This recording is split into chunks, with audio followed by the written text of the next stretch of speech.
Hits nomor 3 Bukhari Kitab Permulaan Wahyu Bab Bagaimana permulaan turunnya wahyu kepada Rasulullah Sallallahu Alaihi Wasallam. Telah menceritakan kepada kami Yahya bin Bukair, ia berkata, telah menceritakan kepada kami dari Al-Laits dari Ukail dari Ibnu Syihab dari Urwah bin Az-Zubair dari Aisyah ibu kaum mukminin, bahwasanya dia berkata, permulaan wahyu yang datang kepada Rasulullah Sallallahu Alaihi Wasallam adalah dengan mimpi yang nyata dalam tidur. Dan tidaklah beliau bermimpi kecuali datang seperti cahaya subuh. Kemudian beliau berkeinginan untuk menyendiri. Lalu beliau memilih Gua Hiro dan bertahanut, yaitu ibadah di malam hari dalam beberapa waktu lamanya sebelum kemudian kembali kepada keluarganya guna mempersiapkan bekal untuk bertahanut kembali. Beberapa waktu setelahnya beliau menemui Khadijah lagi mempersiapkan bekal seperti sebelumnya. Sampai akhirnya datanglah suatu yang hak kepada beliau saat berada di Gua Hiro, malaikat mendatanginya seraya berkata, bacalah. Beliau menjawab, aku tidak bisa baca.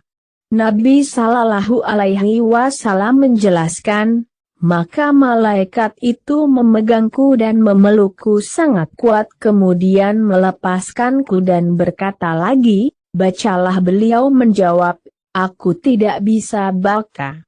Maka malaikat itu memegangku dan memelukku sangat kuat kemudian melepaskanku dan berkata lagi, bacalah. Beliau menjawab, aku tidak bisa baca. Malaikat itu memegangku kembali dan memelukku untuk kedua kalinya dengan sangat kuat lalu melepaskanku dan berkata lagi, bacalah.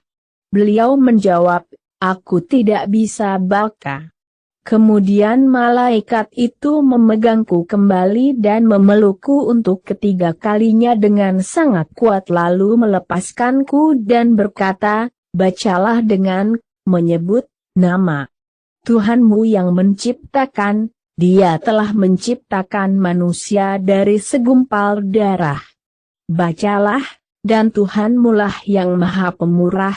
Kemudian Nabi pulang menemui Khadijah binti Khuwailid, dengan membawa kalimat wahyu tadi, dalam keadaan gelisah dan sangat ketakutan. Beliau bersabda, selimuti aku, selimuti aku. Beliau pun diselimuti hingga hilang ketakutannya.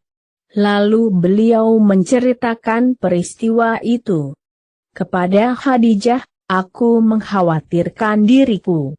Maka Khadijah berkata, demi Allah, Allah tidak akan mencelakakanmu selamanya, karena engkau adalah orang yang menyambung silaturahim, seorang yang jujur dalam tutur kata, menolong yang lemah, memberi kepada orang yang tak punya, engkau juga memuliakan tamu dan membela kebenaran. Khadijah kemudian mengajak beliau untuk bertemu dengan Warokoh bin Naufal bin Asad bin Abdul Uzza, putra paman Khadijah, yang beragama Nasrani di masa Jahiliyah.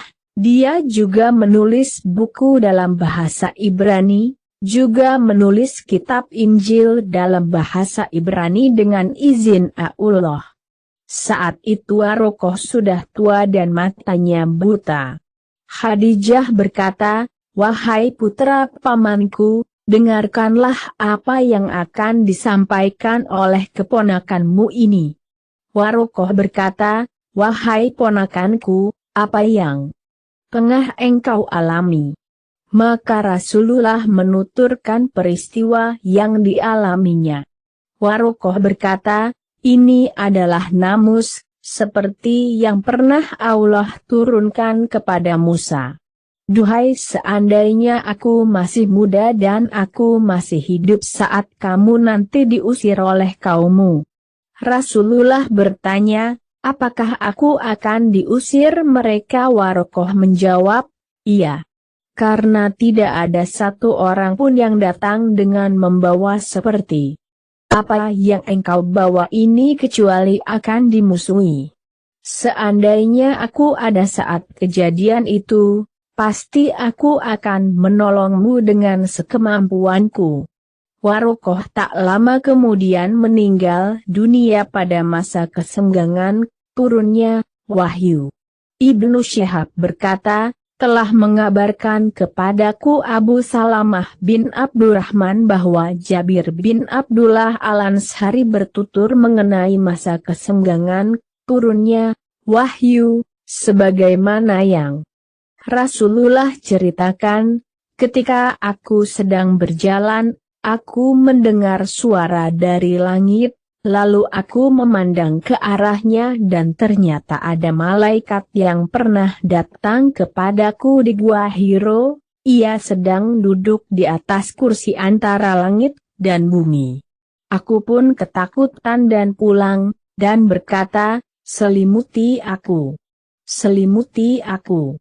Maka Allah Ta'ala menurunkan wahyu, wahai orang yang berselimut, bergegaslah dan beri peringatan, sampai firman Allah, dan berhala-berhala tinggalkanlah. Sejak saat itu wahyu terus turun berkesinambungan. Hadits ini juga diriwayatkan oleh Abdullah bin Yusuf dan Abu Salih juga oleh Hilal bin Radat dari Az-Zuhri.